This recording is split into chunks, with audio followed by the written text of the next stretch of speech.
میز پر کاغذات، فائلیں، پیڈ، لفافے، سبھی چیزیں کرینہ سے رکھی تھیں۔ وہ آگے بڑھی، دروازہ کھولا۔ ڈریسنگ روم تھا۔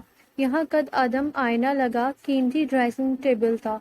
ایک الماری کھولی، یہاں سے وہاں تک ہینگرز میں نفاست سے لٹکے اس کے سوٹ تھے۔ دوسری الماری کھولی، اعلیٰ کوالٹی کے شوز کی جیسے دکان چمک اٹھی تھی۔ وہ اور آگے بڑھی، دروازہ کھولا۔ وسیع و عریض باتھ روم تھا۔ اس طرف کارپیٹڈ حصے میں ٹوائلٹ تھا اور دوسری سیڑھیاں اتر کر سوئمنگ پول۔ جگہ جگہ فل سائز آئینے لگے تھے۔ پول کے کنارے پر کئی بڑے بڑے صفاف اور تولیے تہہ کیے رکھے تھے۔ قیمتی مہکتے صابن خوبصورت تشتریوں میں سجے تھے۔ اعلیٰ شیمپوز تھے، بیش قیمت باتھ روم پرفیومز تھے۔ ٹیلی فون سیٹ یہاں بھی رکھا تھا۔ ہر چیز صاف، شفاف، چمکتی اور مہکتی ہوئی تھی۔ دروازہ بند کر کے وہ واپس بیڈ روم میں آ گئی۔ ہر چیز اپنی جگہ پر تھی، بلکہ جیسے بہت سوچ و بچار کے بعد رکھی گئی تھی۔ صفائی اتنی تھی کہ عکس نظر آتا تھا اپنا ہر شے میں۔ اس میں اور کیا اضافہ کرنا تھا؟ وہ الجھ سی گئی، پھر باہر نکل آئی۔ آس پاس اور بھی کئی کمرے تھے۔ لاؤنج میں وہی قیمتی قالین، عمدہ فرنیچر، نایاب پینٹنگز، یہاں بھی ہر چیز صاف چمکتی ہوئی۔ وہیں اسے کچھ دیر قبل دادا جان کے پاس کھڑے کرامت بابا نظر آئے۔ کیا بات ہے بیٹی؟ وہ اسے مترد سا دیکھ کر پاس چلے آئے۔ بابا، یہاں زار صاحب کے کمرے میں کون صفائی کرتا ہے؟ وہ اب بھی الجھی سی تھی۔ بیٹی، کون سے کمرے میں؟ یہ تو سارے ہی ان کے کمرے ہیں۔ یہ اگلی کوٹھی بھی پوری ان کے پاس ہے۔ اوہ، تو ایک دو کمروں میں نہیں، پوری کوٹھی پر محیط تھا، اور دادا جان پچھلی کوٹھی میں رہائش پذیر تھے، جبکہ دونوں کوٹھیاں ایک کوریڈور کے ذریعے آپس میں دی گئی تھیں۔ تو پھر کون صفائی کرتا ہے؟ اسے یہ سب اپنے بس سے باہر معلوم ہونے لگا۔ ملازم کرتے ہیں۔ ٹھیک ہے بابا۔ کچھ نہ سمجھتے ہوئے وہ واپس مہلانہ شان کی سیڑھیاں اترنے لگی۔ تم بس زار کا خیال رکھو۔ اچانک اسے دادا جان کی بات یاد آ گئی۔ مگر کیسا خیال؟ وہ الجھ گئی۔ دادا جان بھی بس۔ اس کے لفظ دھیرے سے متبسم ہوئے۔ وہ اسے اپنے بھی بس دادا جان ہی لگے۔ پھر اس نے سوچا، وہ اس طرف آئے گی، ہر کمرے میں جھانکے گی، سب ٹھیک ٹھاک ہوگا اور وہ واپس چل دیا کرے گی۔ اول تو دادا جان نے پوچھنا نہیں تھا، اسے یقین تھا، اور اگر ایسا ہوا بھی تھا تو وہ کہہ دے گی کہ سب ٹھیک ہے، اور اس سے پوچھ گچھ بھی تو نہیں کریں گے وہ۔ ہاں، کل زار آفس کے لیے تیار ہوگا تو اس وقت دیکھ لے گی، شاید کوئی بات دیکھ بھال کی، ورنہ تو بس وہ تھی اور اس کے دادا جان، اس کا خوبصورت سویٹ اور اس کے آس پاس ہریالیوں سے لدا سحر زدہ ماحول۔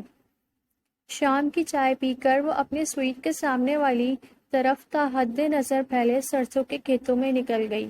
سردیوں کا چھوٹا سا دن ڈھل رہا تھا۔ یک بستہ شام کی لرزتی کانپتی دھوپ کی آخری کروٹیں سرسوں کے پھولوں کو مزید سنہری بنا رہی تھی۔ نیچے خشک نالے میں گڈریا اپنے بھیڑ بکریوں کے ریوڑ کو ہانکتا گھر کی طرف چل پڑا تھا۔ اس پار کچے پکے چھوٹے چھوٹے مکانوں میں شام کے پکوان کا دھواں اٹھ رہا تھا، اور پرندوں کے تھکے ہارے غول اپنے آشیانوں کی طرف رواں دواں تھے۔ سر شارسی سے وہ پگڈنڈی پر آہستہ آہستہ واپس آنے لگی۔ ناشتے کے فوراً بعد وہ اپنے بیڈ روم میں آئی اور تیار ہونے لگی۔ اسکارلیٹ ریڈ گرم سوٹ پہن کر اس نے دھاری دار گرے رنگ کی اسمارٹ جیکٹ پہنی، گرے شوز پہنے، جلدی جلدی برش کر کے بڑے بڑے بل دیتی چوٹی بنا، حسب عادت اپنی پسندیدہ پرفیوم لگائی، اور تیزی سے دادا جان کا سائڈ طے کرتی وہ زار کی طرف آ گئی۔ ٹھک ٹھک۔ اوپر پہنچ کر اس نے ہولے سے اس کے دروازے پر دستک دی۔ یس، کم ان، اس کی آواز تھی، اور وہ جھجکتی ہوئی اندر داخل ہو گئی۔ ایک خاموش سا ہنگامہ برپا تھا اندر۔ ایک ملازم زار کو پیچھے سے کوٹ پہنا رہا تھا، دوسرا جھکا اس کے بوٹ کے تسمے باندھ رہا تھا۔ ایک بھاگ دوڑ سی مچی ہوئی تھی۔ زار کی نظر اس پر پڑی تو کچھ حیران سا ہوا، سب چھوڑ چھاڑ کر اس کی طرف بڑھا۔ کیا بات ہے مس نیشے؟ وہ بہت شائستگی سے بولا۔ وہ دو ملازموں کی دوڑ دھوپ کے باوجود اس کا یہ کہنا کہ وہ بھی اس کی دیکھ بھال کرنے آئی تھی اسے کچھ مضحکہ خیز سا لگا۔ بتائیں پلیز، وہ حوصلہ افزا انداز میں نرمی سے بولا۔ وہ دادا جان کہتے تھے میں آپ کی دیکھ بھال کیا کروں۔ کیا؟ ایک پل کو تو وہ زور سے چونکا اور پھر اس کا جی چاہا اتنے زور سے کہکا لگائے کہ در و دیوار گونج اٹھے، بھونچال آ جائے۔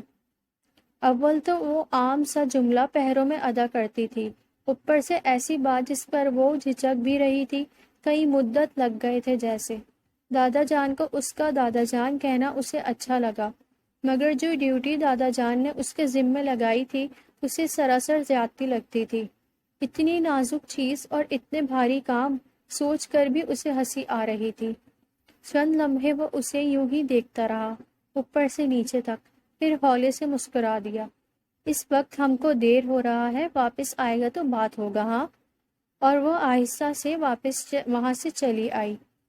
وہ ہر بار ایک مبسم سی مسکراہٹ سے ہی اسے احساس دلا دیتا تھا کہ روز نہیں کاٹ سکتی تھی، سردی نہیں برداشت کر سکتی تھی، اور اس کے ذاتی کام تو شاید مشکل ترین ہی تھے۔ اس کا اسے سر سے لے کر پاؤں تک گھٹتے ہوئے دیکھ دینا اسے ہی کہتا تھا۔ ہال سے نکل کر وہ دادا جان کی کوٹھی کو ملانے والے کوریڈور میں آ گئی۔ اس وقت دادا جان اپنے کمرے میں ہوں گے۔ بے اختیار اس کا جی چاہا ان سے بھی مل لے، ان کے مشفق رویے اور اپنی تشنگی کا رد عمل تھا شاید۔ آگے بڑھتے ہوئے اس نے ان کے دروازے پر دستک دی۔ آ جاؤ۔ اور وہ آہستہ سے ان کے کمرے میں داخل ہوئی۔ دادا جان حسب معمول لکڑیوں کی جلتی آگ کے قریب صوفے پر بیٹھے تھے۔ صبح بخیر دادا جان۔ صبح بخیر بیٹی، آؤ آؤ۔ خوش ہوتے ہوئے وہ بے حد شفقت سے بولے۔ بیٹھو۔ وہ ان کے مقابل صوفے پر بیٹھ گئی۔ تمہیں کسی قسم کی تکلیف تو نہیں ہے نا بیٹی؟ وہ اپنائیت سے بولے۔ بالکل نہیں دادا جان، وہ یوں بولی جیسے وہ واقعی اس کے بھی دادا جان تھے۔ یہاں کا ماحول تمہیں کیسا لگا؟ انہوں نے مزید پوچھا۔ بہت اچھا، میں بہت خوش ہوں یہاں۔ اس کا مطمئن چہرہ اس کے جذبات کا آئینے دار تھا۔ اور ہم تمہیں کیسے لگے؟ چشمہ نیچے کر کے دھیرے سے مسکراتے ہوئے وہ اسے باغور دیکھتے ہوئے بولے۔ بہت بہت اچھے۔ پتہ نہیں کیوں اس کی بڑی بڑی شربتی آنکھوں میں خوشی سی تیر گئی۔ دادا جان کچھ چپ سے ہو گئے، کچھ سوچنے لگے۔ تمہارے والد کیا کرتے ہیں بیٹی؟ وہ جیسے کچھ جاننا چاہتے تھے۔ ان کی ڈیتھ ہو گئی ہے۔ آنکھوں کی نمی سوا ہو گئی اور دادا جان کو اس کی اداسی کا جواب مل گیا۔ وہ بھی اداس سے نظر آنے لگے۔ والدہ تو حیات ہے نا تمہاری؟ جی نہیں، 3-4 مہینے پہلے وہ بھی فوت ہو گئیں۔ دو موتی لڑک کر اس کے خوبصورت گالوں پر آ رہے تھے۔ اوہ! دادا جان اسے دکھ سے دیکھ رہے تھے۔ 3-4 مہینے ماں کی موت کا صدمہ کیسے منمل کر سکتے تھے؟ اس کا درد انہیں اپنے دل پر محسوس ہوا۔ اٹھ کر اس کے قریب آ گئے، اس کے سر پر ہاتھ رکھا۔ رو نہیں بیٹی، ہمیں اپنا سمجھو۔ کل تک تم بھلے یہاں جاب کے سلسلے میں آئی تھی، مگر آج سے ہمیں اپنا باپ سمجھو۔ زار کے ساتھ اب ہم تمہارے بھی دادا جان ہیں، اور کسی قدم پر بھی تمہیں ہمیں پیچھے نہیں پاؤ گی، یہ ہمارا وعدہ رہا، انشاءاللہ۔ اور ان کا ہاتھ آنکھوں سے لگا کر وہ بے اختیار رو دی۔ صبر کرو بیٹی، خدا صبر کرنے والوں کے ساتھ ہے۔ اس کے سر پر شفقت سے ہاتھ پھیرتے ہوئے انہوں نے اسے تسلی دی۔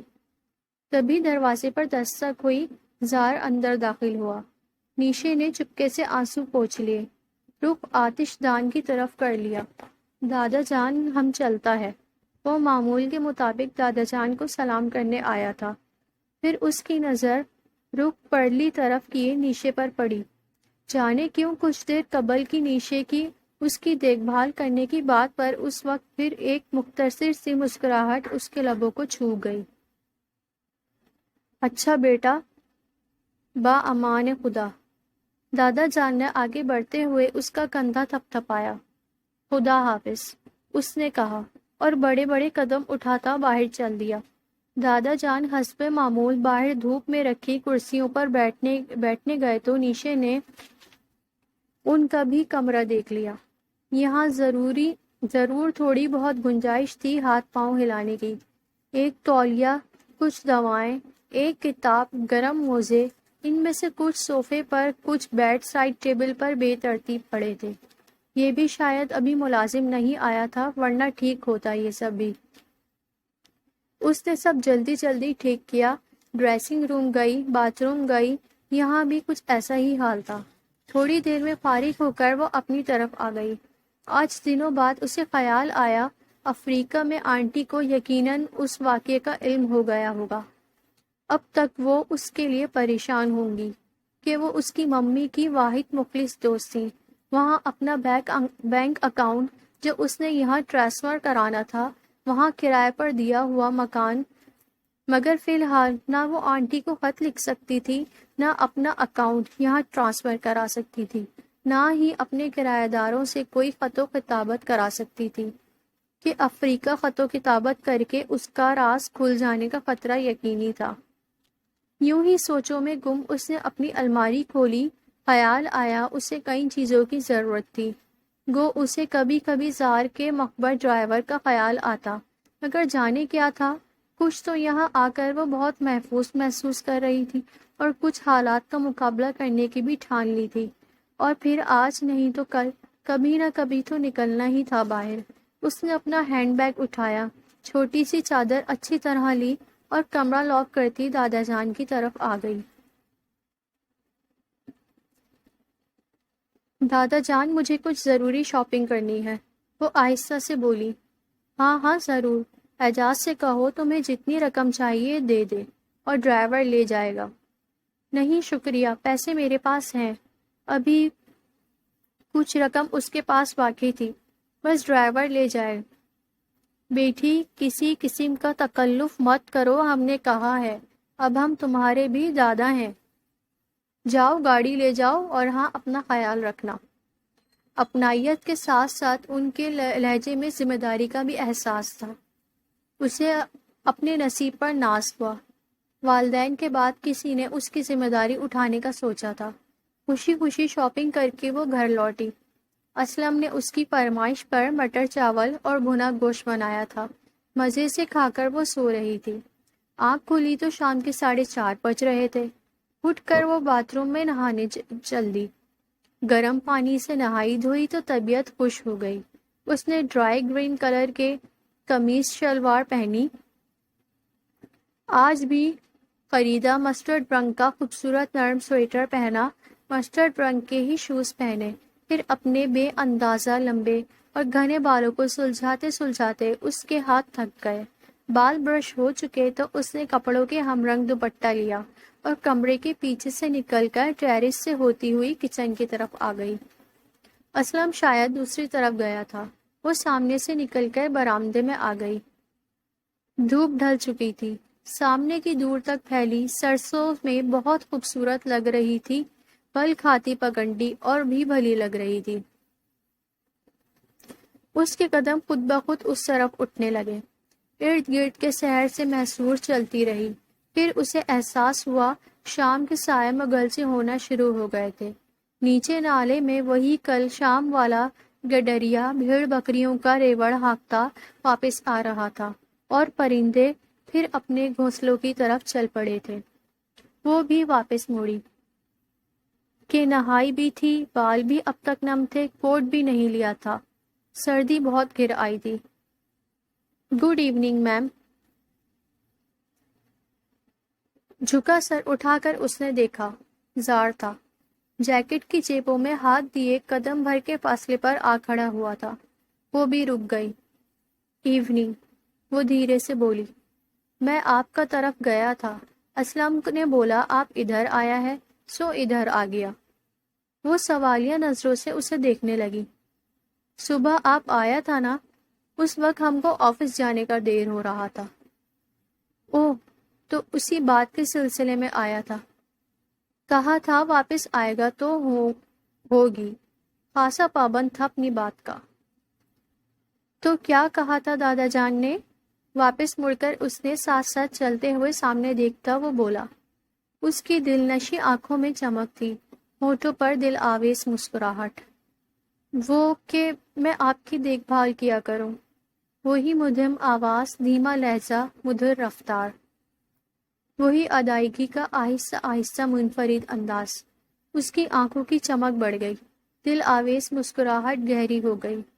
دادا جان کو چاہیے تھا پہلے آپ کا وزن کرتا، پھر آپ کا آواز اور رفتار، بات ناپتا پھر، اور نہ چاہتے ہوئے بھی وہ خوبصورتی سے ہنستی۔ اس کے دانت کتنے خوبصورت تھے، موتیوں کی لڑیوں جیسے۔ ہنسی کی کھنک نازک تھی، موسیقی کی مدرتانوں میں جیسی۔ کیا چیز تھی! کیا دنیا کی تمام تر نزاکتوں نے اس ہستی میں آ کر ختم ہونے کی ٹھان لی تھی؟ آپ کو معلوم ہے میرا دیکھ بھال یعنی میرا کام کرنا کتنا مشکل ہے؟ اول میرا کام بہت زیادہ ہے، آپ جیسا نازک لڑکی کا بس کا نہیں۔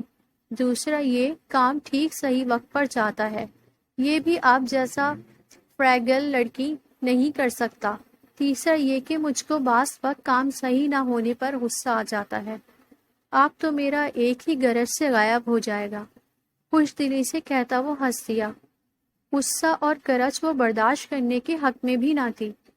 غصہ مجھے بھی آ جاتا ہے، اس کے منہ سے نکل ہی گیا، مگر ایک فلک شگاف قہقہا بلند ہوا اور وہ چونک کر زار کو دیکھنے لگی۔ آپ اپنا بات کا بوجھ تو اٹھا سکتا نہیں، غصہ کیا کرے گا؟ اس کی باتوں کے دل فریب انداز پر لطیف چوٹ کرتا وہ اب بھی ہنس رہا تھا۔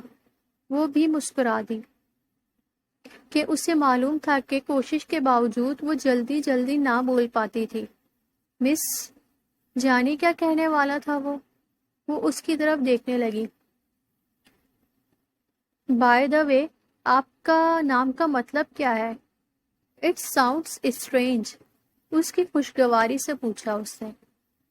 اوہ، وہ چند لمحے خاموش رہی، جھجک سی رہتی تھی جیسے۔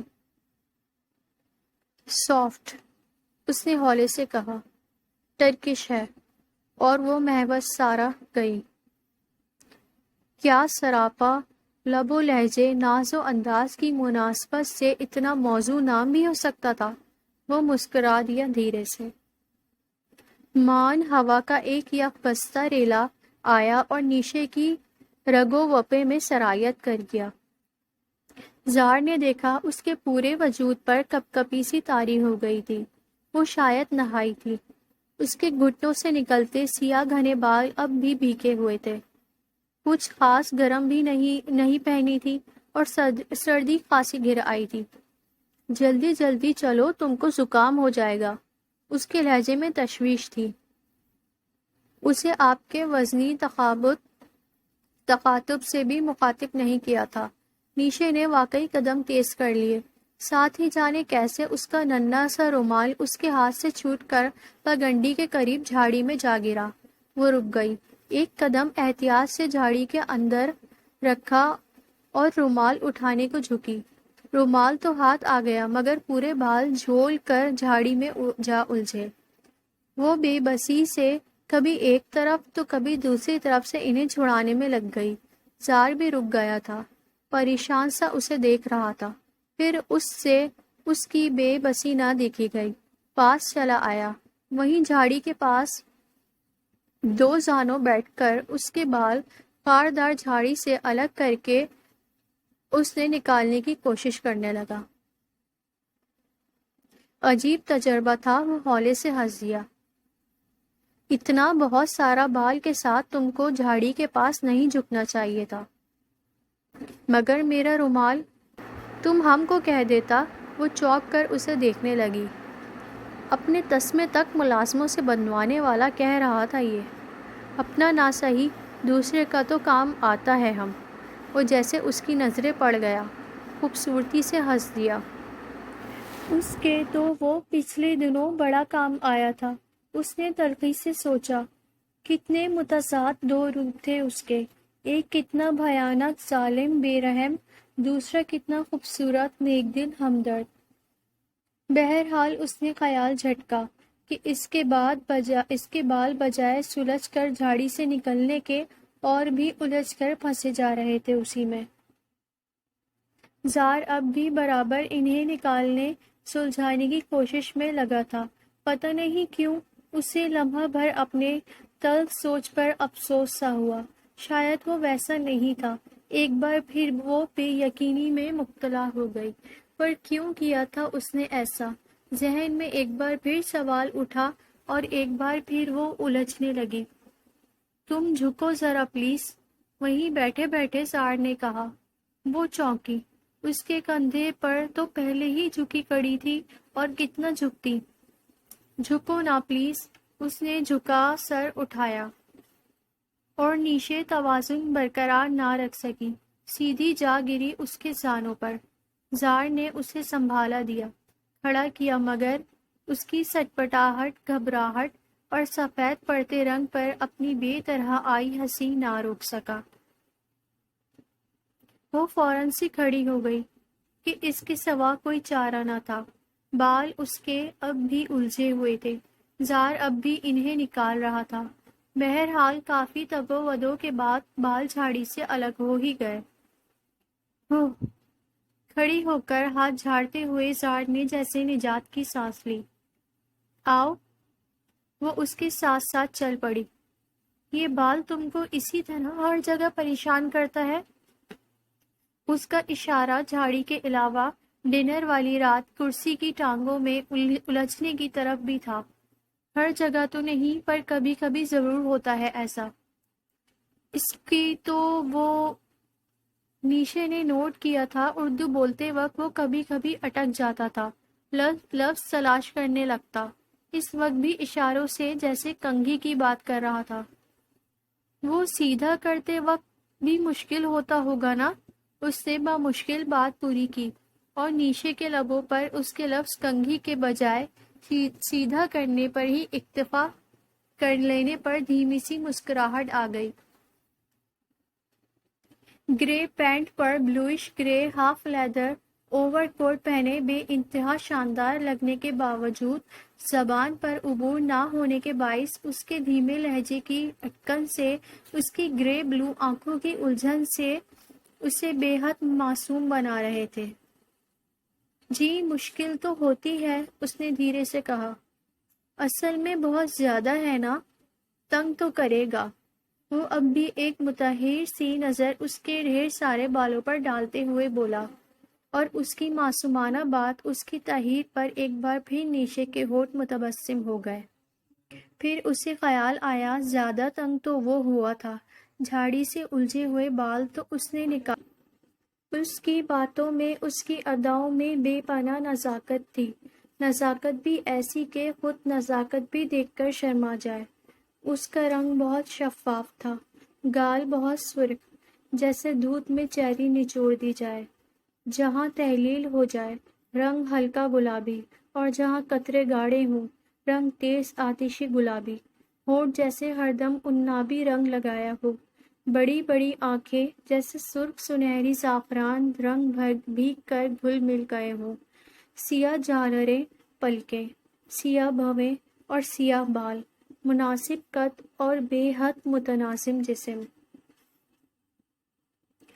اس پر اتنا بے پناہ دلکش انداز گفتگو، وہ جیسے کس قدر بے شمار خوبصورتیوں کا بڑے غور سے جائزہ لے رہا تھا۔ مان نیشے چھینکی، سردی اپنا اثر دکھا گئی تھی جیسے۔ وہ چونک اٹھا، گھبرا سا گیا۔ میں نے کہا تھا نا تم کو زکام ہو جائے گا۔ دونوں نے قدم تیز کر لیے۔ اوکے، اب چلتا ہے، اسے اس کے برآمدے تک لا کر اس نے کہا، اور بڑے بڑے قدم اٹھاتا دادا جان کی طرف کے باڑ کے دروازے کی طرف بڑھا۔ وہ ساری رات بے کل رہی۔ صبح ہوتے ہی اس کا جوڑ جوڑ دکھ رہا تھا، سینے میں درد اور سانس لینے میں دشواری ہو رہی تھی، شاید بخار بھی تھا۔ بستر سے اٹھا ہی نہیں جا رہا تھا۔ بامشکل خود کو گھسیٹتی وہ باتھ روم تک گئی، منہ ہاتھ دھو کر کمرے میں آئی، اسلم کو گھنٹی کر کے نڈھال سی دوبارہ بستر میں گھس آئی۔ جی بی بی جی، اسلم ایک پیالی چائے لا دو۔ اور جب اسلم چائے لایا وہ بے سدھ پڑی ہوئی تھی۔ بی بی چائے۔ اس نے چھوٹی سی ٹرے میں رکھی پیالی اس کے بیڈ کے سائڈ ٹیبل پر رکھ دی۔ ہمت کر کے خود کو تقریباً گھسیٹ کر اس نے مسحری کی پشت سے ٹیک لگا لی۔ بی بی آپ کا طبیعت تو ٹھیک ہے نا؟ اسلم اس کے خلاف معمول صرف چائے اور اس کی حالت بھاپ کر تشویش سے بولا، پتہ نہیں کیا ہے، سانس لینا مشکل ہو رہا ہے۔ بڑے صاحب کو بتاؤں جا کر؟ نہیں نہیں، ٹھیک ہو جائے گا، وہ جلدی سے بولی، انہیں پریشان کرنا نہیں چاہتی تھی۔ مگر 9-10 بجے تک بھی حالت یہی رہی تو اسلم خود سے ہی دادا جان کے پاس پہنچ گیا۔ منٹوں میں دادا جان اس کے کمرے میں تھے۔ کیا ہوا بیٹی؟ اس کی نبض ٹٹولتے ہوئے وہ فکر مند سے بولے۔ پتہ نہیں، ٹھنڈ تو نہیں لگ گئی؟ اس کے بے ترتیب سانسوں اور تیز بخار سے انہوں نے اندازہ لگایا۔ اعجاز سے کہو ڈاکٹر کو فوراً آنے کو کہے، اب انہوں نے اسلم سے کہا۔ دادا جان وہیں اس کے قریب کرسی پر بیٹھ گئے، کبھی اس کا ماتھا چھوتے کبھی نبض۔ بن ماں باپ کے بے سہارا بچی تھی، اس کے امان میں آئی تھی، اسے کچھ نہیں ہونا چاہیے تھا۔ پھر ڈاکٹر آ گیا، نمونیا بتایا، دوائیں لکھ کر دیں، مکمل آرام کرنے کو کہا اور کمرہ گرم رکھنے کی تاکید کرتا ہوا چلا گیا۔ دادا جان خاصے پریشان تھے، فوراً دوائیاں منگوائیں، نرس کا بندوبست کیا، دوائیاں شروع ہوئیں اور سسٹر فلورنس نے اسے اپنی تحویل میں لیا تو تب جا کر قدرے مطمئن ہوئے۔ شام کے سائے مغلچے ہو رہے تھے۔ سسٹر نے کمرے کی بتیاں جلا لیں، پردے برابر کر دیے اور ہیٹر کے پاس صوفے پر واپس بیٹھ کر قریب رکھا رسالہ دوبارہ اٹھا لیا۔ نیشے نے آنکھیں کھولی، ارد گرد دیکھا، وہ شاید سو گئی تھی۔ کیسی طبیعت ہے اب؟ سسٹر اٹھ کر اس کے پاس چلی آئی۔ آپ کافی دیر تک سوتی رہی ہیں، اس کا مطلب ہے آپ ٹھیک ہو رہی ہیں۔ مسکراتے ہوئے سسٹر نے تھرما میٹر جھکتے ہوئے اس کے منہ میں رکھ دیا۔ اس کا ٹیمپریچر کم ہو رہا تھا۔ سسٹر نے اسے دوائیں دی اور کمبل درست کر دیے۔ تبھی بھاری قدموں کی آہٹ کے ساتھ دروازے پر دستک ہوئی۔ آگے بڑھ کر سسٹر نے دروازہ کھول دیا۔ Good evening sir, sister Florence نے کہا۔ Good evening. زار تھا متردد سا آگے بڑھ آیا۔ اب کیسا ہے طبیعت ان کا؟ اس نے سسٹر سے پوچھا۔ بہتر ہے سر، سسٹر بولی، ٹیمپریچر صبح سے کم ہے اور بہتر بھی محسوس کر رہی ہیں۔ آئی سی۔ وہ نیشے کے بستر کے پاس آ گیا۔ آپ کی چائے لگا دی ہے، اسلم نے آ کر سسٹر فلورنس سے کہا۔ شکریہ، آتی ہوں سسٹر۔ سر میں ذرا چائے پی لوں؟ شیور۔ اور وہ ڈائننگ روم میں چل دی۔ تو میم صاحب آپ بیمار پڑ ہی گیا، خوشگواری سے کہتے ہوئے وہ بستر سے ٹک کر کھڑا ہو گیا۔ آپ نے زکام کہا تھا، پتہ نہیں کیسے، وہ آہستگی سے بولی۔ اس کی بات پر وہ محظوظ ہوا۔ ہم تمہارے نزاکت کا صحیح انداز لگا سکتا تھا۔ نیشے کی نظریں اوپر اٹھی، اس کی آنکھوں میں چمک سی تھی، لبوں پر مبسم سی مسکراہٹ۔ نیشے کی پلکیں لرز سی گئی، نظریں سامنے جما دی۔ تم کل نہایا تھا شاید، کوٹ کی جیبوں میں ہاتھ دیے وہ دھیرے دھیرے سے بولا۔ ہاں۔ اسے حیرت سی بھی ہوئی، اسے کیسے پتہ چلا؟ اصل میں تمہارا بال کافی دیر تک گیلا تھا نا، تم کو چائے اس کا ڈرائر سے خشک کرا کرو، تم کو چاہیے۔ اوہ، تو اسے اس کے گیلے بالوں سے اندازہ ہوا تھا، مگر ڈرائر سے بھی بہت سا وقت لگ جاتا ہے، پھر بھی پورے خشک نہیں ہو پاتے۔ اور وہ دھیرے سے مسکرا دیا۔ خوبصورت پرابلم۔ ایک بار پھر نیشے کی نظریں اوپر اٹھی، ایک بار پھر اس کی دلنشیں آنکھیں اس پر جمی تھیں، پرکشش لب متبسم تھے، اور ایک بار پھر اور نیشے سامنے دیکھنے لگی۔ دادا جان تمہارے واسطے بہت پریشان ہے، آفس سے آتے ہی مجھ کو آرڈر دیا کہ میں تم کو دیکھنے آ جائے۔ He likes you very much, اسے دیکھتے دیکھتے وہ کہہ رہا تھا۔ نیشے کی آنکھوں میں دادا جان کے لیے ممنونیت ابھر آئی، عقیدت جھلک آئی۔ اچھا میں چلتا ہوں، اپنے کو گرم رکھنا ہوں، اور باوقار انداز میں چلتا وہ کمرے سے باہر نکل گیا۔